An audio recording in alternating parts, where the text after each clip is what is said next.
अयोध्या में दलित समाज से आने वाले अवधेश प्रसाद पासी चुनाव कैसे जीत गए, आप बर्दाश्त ही नहीं कर पा रहे। आप कह रहे भगवान जगन्नाथ मोदी जी के भक्त हैं। आपने अयोध्या के अंदर नवीनीकरण विकास के नाम पे वहां के लोगों के सैकड़ों साल पुराने घर ध्वस्त कर दिए, पुरातन मंदिरों का आपने ध्वस्त कर दिया। ये कौन सा विकास है आपका?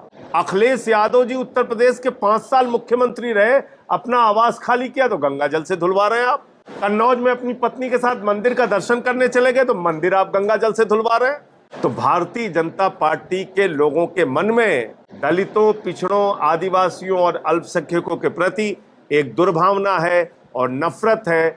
एक वैकल्पिक सरकार इस देश के अंदर आएगी, मौजूदा सरकार तानाशाही की सरकार इस देश से जाएगी। ठेके पे आप सेना में भर्ती कर रहे हैं, अब दूसरा काम अब उत्तर प्रदेश में पुलिस की भर्ती कर रहे हैं। आप अगर ठेके पे पुलिस भर्ती करेंगे यूपी में, कानून व्यवस्था की तो धज्जियां उड़ाई जाएंगी कि अब नड्डा साहब भी खुल के आरएसएस के खिलाफ बोल रहे हैं और आरएसएस भी खुल के बीजेपी के खिलाफ बोल रही है। इतने संसाधनों के साथ भारतीय जनता पार्टी चुनाव लड़ी, पूरा धनबल का संसाधन उनके साथ, इलेक्टोरल बॉन्ड में सारी चीजें खुल के आई, पूरा मीडिया तंत्र का संसाधन उनके साथ, चुनाव आयोग उनके साथ, प्रशासन उनके साथ, CBI, ED, income tax department उनके साथ।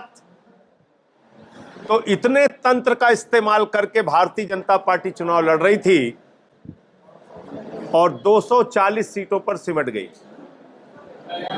यानी कि जो प्रधानमंत्री जी का 400 पार का दावा था, उससे 160 सीट कम आई और 2019 की तुलना में 303 से 63 सीटें इस बार कम आई। और सबसे ज्यादा मैं धन्यवाद देना चाहता हूं पूरे अपने उत्तर भारत के लोगों को। ठीक है, मध्य प्रदेश और छत्तीसगढ़ में, दिल्ली में अपेक्षा अनुसार परिणाम नहीं आए, लेकिन उत्तर प्रदेश ने गुंडागर्दी का उत्तर दिया, भ्रष्टाचार के खिलाफ उत्तर दिया, महंगाई के खिलाफ उत्तर दिया, बेरोजगारी के खिलाफ उत्तर दिया, अग्निवीर के खिलाफ उत्तर दिया, पेपर लीक के खिलाफ उत्तर दिया, बुलडोजर नीति के खिलाफ उत्तर दिया, पिछड़ा, दलित, अल्पसंख्यकों के साथ भेदभाव का उत्तर दिया। यह उत्तर प्रदेश के लोगों ने जो बड़ा उत्तर दिया, खासतौर से अयोध्या वासियों ने जो उत्तर दिया, यह भारतीय जनता पार्टी के लिए बहुत बड़ा सबक है। और अगर अभी भी वो नहीं सीख पा रहे हैं तो भगवान ही उनको सद्बुद्धि दे सकता है। मुझे बहुत अफसोस के साथ ये बात कहनी पड़ रही है कि पहले मुसलमानों को गाली दिया, फिर सिखों को गाली दिया, फिर ईसाइयों को गाली दिया, फिर बौद्धों को गाली दिया, फिर जाटों को गाली दिया, फिर मराठों को गाली दिया, फिर किसानों को गाली दिया, फिर पहलवानों को गाली दिया और अब अयोध्या वासियों को और हिंदुओं को मां बहन की गालियां दी जा रही हैं। ये शर्मनाक काम कर रहे हैं भारतीय जनता पार्टी के लोग। ये आरएसएस का संस्कार है, ये बीजेपी का संस्कार है। अयोध्या में दलित समाज से आने वाले अवधेश प्रसाद पासी चुनाव कैसे जीत गए, आप बर्दाश्त ही नहीं कर पा रहे। आप गालियां दे रहे हैं अयोध्या के लोगों को, मां बहन की गालियां, हिंदुओं को मां बहन की गालियां। इनके यहां से प्रसाद मत खरीदो, इनका बहिष्कार करो। अरे प्रभु श्री राम ने आपको शिक्षा दी है, प्रधानमंत्री जी सीखिए। और शिक्षा क्यों दी? क्योंकि आपके मन में अहंकार हो गया था कि आप भगवान से भी बड़े हैं। बीजेपी वाले गाना गा रहे थे, जो राम को लाए हैं हम उनको लाएंगे। प्रभु श्री राम को ला सकते हैं बीजेपी वाले? भगवान श्री राम सृष्टि के रचयिता हैं, हमारे आराध्य देवता हैं। भगवान श्री राम को कोई भाजपाई नहीं ला सकता, कोई मोदी नहीं ला सकता। भगवान हम सबको लेके आए। कल को बेटा अपने बाप से कहने लगेगा, बापू बापू हम तुमको लेके आए। बापू कहेंगे बेटवा हम लाए, कहें नहीं नहीं तुमको हम लेके आए। इतना अहंकार। आप कह रहे हैं भगवान जगन्नाथ मोदी जी के भक्त हैं। आपने अयोध्या के अंदर नवीनीकरण विकास के नाम पे वहां के लोगों के सैकड़ों साल पुराने घर ध्वस्त कर दिए, पुरातन मंदिरों का आपने ध्वस्त कर दिया। यह कौन सा विकास है आपका? गरीब का घर उजाड़ के, मंदिरों को तोड़ के। आपके मन में इतना भेद, इतनी दुर्भावना। अखिलेश यादव जी उत्तर प्रदेश के 5 साल मुख्यमंत्री रहे, अपना आवास खाली किया तो गंगा जल से धुलवा रहे हैं आप। कन्नौज में अपनी पत्नी के साथ मंदिर का दर्शन करने चले गए तो मंदिर आप गंगा जल से धुलवा रहे हैं। प्रभु श्री राम के मंदिर का शिलान्यास करते हैं तो श्री रामनाथ कोविंद जी जो तत्कालीन राष्ट्रपति थे उनको नहीं बुलाते। उद्घाटन करते हैं तो श्रीमती द्रौपदी मुर्मू जी जो वर्तमान राष्ट्रपति हैं उनको नहीं बुलाते। क्यों भाई? क्योंकि वो दलित समाज से आती हैं, आदिवासी समाज से आती हैं। तो भारतीय जनता पार्टी के लोगों के मन में दलितों, पिछड़ों, आदिवासियों और अल्पसंख्यकों के प्रति एक दुर्भावना है और नफरत है। 2024 का परिणाम भारत की जनता ने चिल्ला चिल्ला के मोदी जी के कान में कहा है, ना हम पाकिस्तान हैं, ना हम तालिबान हैं, हम हिंदुस्तान हैं और हम मिलके रहना चाहते हैं। विविधता में एकता, भारत की विशेषता, ये हमारा संदेश है। हम वसुदेव कुटुंबकम को मानने वाले हिंदू धर्म हैं। हम कहते हैं धर्म की जय हो, अधर्म का नाश हो, प्राणियों में सद्भावना हो, विश्व का कल्याण हो। हम उस हिंदू धर्म को मानते हैं। आज आपने हमारे मुखिया अरविंद केजरीवाल जी को जेल में डाल दिया, मनीष सिसोदिया जी को जेल में डाल दिया, सत्येंद्र जैन जी को जेल में डाल दिया, मुझे 6 महीने जेल में रखा, हेमंत सोरेन जी को जेल में रखा है, संजय रावत को जेल में डाला, अनिल देशमुख को जेल में डाला। ये विपक्ष के लोगों को आप गला घोट के राजनीति करना चाह रहे हैं, ये इस देश की जनता स्वीकार नहीं करेगी। अपने घटक दलों को भारतीय जनता पार्टी तोड़ तोड़ के बर्बाद करेगी। मैं आज मीडिया के मित्रों के सामने पूरी जिम्मेदारी से ये बात कह रहा हूं। जिस तरह से उन्होंने झुंझुना मंत्रालय दिया, एक को मछली विभाग, एक को जहाज, जिसमें न हवाई अड्डा जहाज विभाग के पास है, न जहाज विभाग के पास है, और जहाज मंत्रालय दे दिया, मछली मंत्रालय दे दिया। तो ये साफ संकेत है कि भारतीय जनता पार्टी अपने घटक दलों को तोड़ेगी और ये वैसाखी सरकार 6 महीने से 1 साल तक चल पाएगी, इससे ज्यादा नहीं चलेगी। हमने एनडीए की एक सरकार 13 दिन में गिरते हुए देखा, दूसरी सरकार 13 महीने में गिरते हुए देखा, और ये तीसरी मोदी जी की सरकार 1 साल का कार्यकाल नहीं पूरा कर पाएगी और ये सरकार जल्दी ही गिरेगी। हम राजनीतिक गतिविधियों पे नजर रखे हुए हैं और जैसे ही मौका लगेगा एक वैकल्पिक सरकार इस देश के अंदर आएगी। मौजूदा सरकार, तानाशाही की सरकार इस देश से जाएगी। हमने अपील किया है टीडीपी और उनके एनडीए के घटक दलों से कि अगर भारतीय जनता पार्टी आपका स्पीकर नहीं बनाती है, उस स्थिति में आप अपना कैंडिडेट खड़ा करते हैं अगर, तो जो इंडिया गठबंधन के दल हैं वो समर्थन देने के बारे में विचार करें। ऐसा मेरा व्यक्तिगत रूप से मानना है कि स्पीकर अगर भारतीय जनता पार्टी का होगा तो 3 नुकसान होंगे। नंबर 1, संविधान की धज्जियां उड़ाई जाएंगी। नंबर 2, पहली बार हमने देखा 150 सांसदों को भारतीय संसदीय इतिहास में सस्पेंड करके बाहर किया गया। सांसद मार्शल से घसीटे जाएंगे, बाहर फिकवाए जाएंगे। और नंबर 3, बुरी तरीके से तोड़ा जाएगा पार्टियों को। छोटी छोटी पार्टियां, 3 सांसद वाली, 2 सांसद वाली, आरएलडी जैसी पार्टियां, जेडीएस जैसी पार्टियां, टीडीपी जैसी पार्टियां, जेडीयू जैसी पार्टियां, इनको तोड़ा जाएगा। और ये बात मैं कोई हवा में नहीं कह रहा हूं। टीडीपी के 4 सांसद मैं जिस राज्यसभा में बैठता हूं वहां पर भारतीय जनता पार्टी ने तोड़ा है। 4 सांसद, जब टीडीपी एनडीए का हिस्सा नहीं थी, 4 सांसद टीडीपी के तोड़ा है बीजेपी ने। तो टीडीपी को इनका इतिहास याद रखना चाहिए। मध्य प्रदेश में सरकार तोड़फोड़ करके बनाई, कर्नाटक में बनाई, उत्तराखंड में बनाई, अरुणाचल में बनाई, कर्नाटक में बनाई, महाराष्ट्र में बनाई, यही काम ये करते हैं। तो इसलिए आज हम लोगों की प्रदेश की कार्यकारिणी की बैठक थी, जिसमें हमारे 8 प्रांत के अध्यक्ष यहाँ मौजूद थे, प्रदेश अध्यक्ष, महासचिव मौजूद थे, हमारे सभी प्रकोष्ठों के अध्यक्ष मौजूद थे। आने वाले दिनों में उत्तर प्रदेश में हमको अपने संगठन का विस्तार कैसे करना है, उस पर 2-3 चीज़ें तय हुई हैं। 14 जुलाई को प्रदेश के कार्यकर्ताओं का सम्मेलन लखनऊ में होगा। हर माह के पहले रविवार को हर जिला कार्यकारिणी विधानसभाओं के साथ, विधानसभा कमेटियों के साथ जिला कमेटी की बैठक होगी। एक कार्यक्रम संघर्ष का और एक कार्यक्रम रचनात्मकता का हर जिला इकाई को करना आवश्यक होगा। ये 2-3 फैसले महत्वपूर्ण रूप से लिए गए हैं। 2 विषय और आया है, उस पर अपनी बात कह के अपनी बात खत्म करूंगा। एक तो नीट के एग्जाम में जो घपला हुआ है, ये मैं समझता हूं कि ये बहुत बड़ा घपला है और इसमें सीधे तौर पे मोदी सरकार का शिक्षा मंत्रालय शामिल है। एनटीए एग्जाम को कंडक्ट कराता है और आप सभी पत्रकार बंधुओं को जान के हैरानी होगी कि 67 बच्चे 720 अंक पाके टॉप कर जाते हैं। क्या यह संभव है? एक ही कोचिंग सेंटर से 6-6 बच्चे टॉप कर जाते हैं। क्या यह संभव है?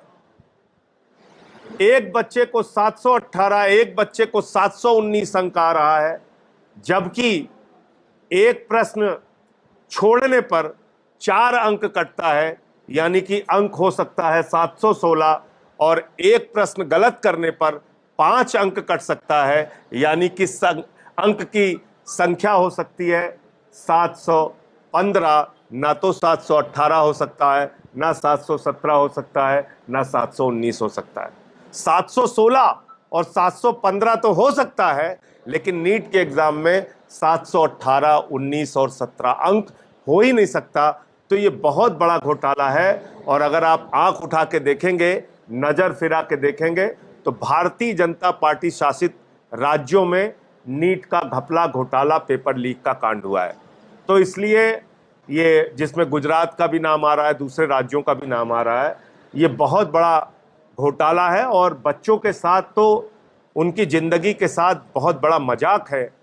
अब तक कई बच्चे आत्महत्या कर चुके हैं क्योंकि परिवार के लोग बड़ा परिश्रम करके पेट काट के अपने बच्चों को पढ़ाते हैं और उसके बाद इस तरीके से पेपर लीक कांड हो जाता है। कभी कुछ हो जाता है, कभी कुछ हो जाता है। 24 लाख बच्चों का जीवन नीट के एग्जाम से प्रभावित हुआ है। मैं आज देश के शिक्षा मंत्री को और प्रधानमंत्री को इसके लिए पत्र लिखूंगा और जब भी सदन शुरू होगा और मुझे बोलने का मौका दिया जाएगा तो निश्चित रूप से मैं इस विषय को वहां भी उठाऊंगा। दूसरा मामला है पुलिस भर्ती का। पहले तो आपने भारतीय सेना में अग्निवीर ला के नौजवानों को बर्बाद किया, भारत की सेना को कमजोर किया। 4 साल की नौकरी वहां पे कर दी आपने, ठेके पे आप सेना में भर्ती कर रहे हैं। अब दूसरा काम, अब उत्तर प्रदेश में पुलिस की भर्ती कर रहे हैं। अभी लोगों से सुझाव और प्रस्ताव मांगे गए हैं कि हम आउटसोर्सिंग करेंगे पुलिस में। अब उसकी जिम्मेदारी क्या जनता के प्रति होगी? क्या उसकी जिम्मेदारी सरकार के प्रति होगी?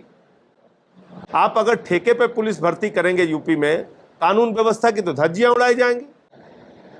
तो इसलिए मैं उत्तर प्रदेश की बीजेपी की सरकार से चाहूंगा, योगी आदित्यनाथ जी से चाहूंगा कि अपने फैसले पर पुनर्विचार कीजिए। एक तो पेपर लीक कांड हुआ, उसमें अभी तक आप न्याय नहीं दे पाए। पुलिस भर्ती में 60 लाख बच्चों की जिंदगी बर्बाद हुई और अब आप ठेके पे पुलिस ला रहे हैं। तो इसका आम आदमी पार्टी विरोध करती है और अगर ये योजना लाई गई तो हम लोग पूरे उत्तर प्रदेश में इसके खिलाफ आंदोलन करेंगे।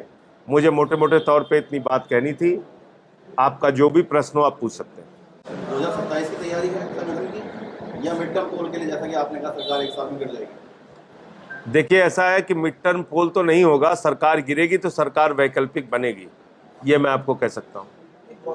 अगर एनडीए की सरकार जाएगी तो इंडिया गठबंधन की सरकार आएगी देश के अंदर। सर, महाराष्ट्र में क्या हो रहा है? जो अटकलें लगाई जा रही हैं कि इंडिया गठबंधन के साथ बहुत संपर्क में शिंदे ग्रुप का जो नेता है, क्या लग रहा है महाराष्ट्र में पलटने जा रही है सरकार? वहां शिंदे गुट और अजीत पवार गुट तो खत्म हो गया। जो कुछ थोड़ा बहुत बचा था उसको मोदी जी ने खत्म कर दिया। अजीत पवार को कहा तुमको एक भी मंत्रालय नहीं देंगे, और दूसरा शिंदे को कहा कि एक राज्य मंत्री तुमको देंगे। तो अभी तो उनके यहाँ खुद ही लड़ाई चल रही है। तो अभी जो आप महाराष्ट्र की बात कह रहे हैं, मुझे लगता है वहां की जनता ने ही उनको समाप्त कर दिया राजनीतिक रूप से, शिंदे गुट को और अजीत पवार गुट को।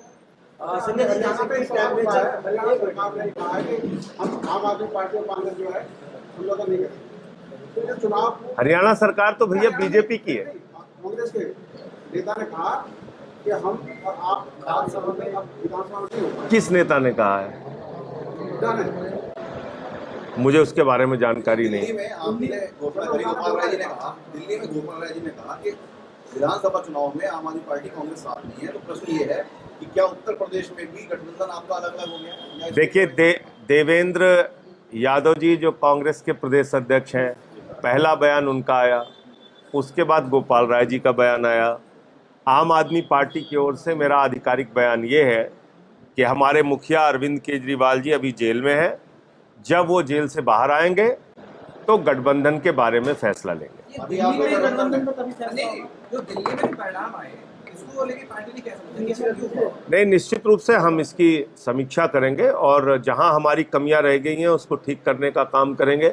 पिछले 3 चुनाव से एक ट्रेंड देखने को मिल रहा है जिसमें इस बार काफ़ी हद तक कमी आई कि एक तरफा वोट हमें विधानसभा में मिलता है, एक तरफा वोट बीजेपी को लोकसभा के चुनाव में मिलता है। लेकिन जो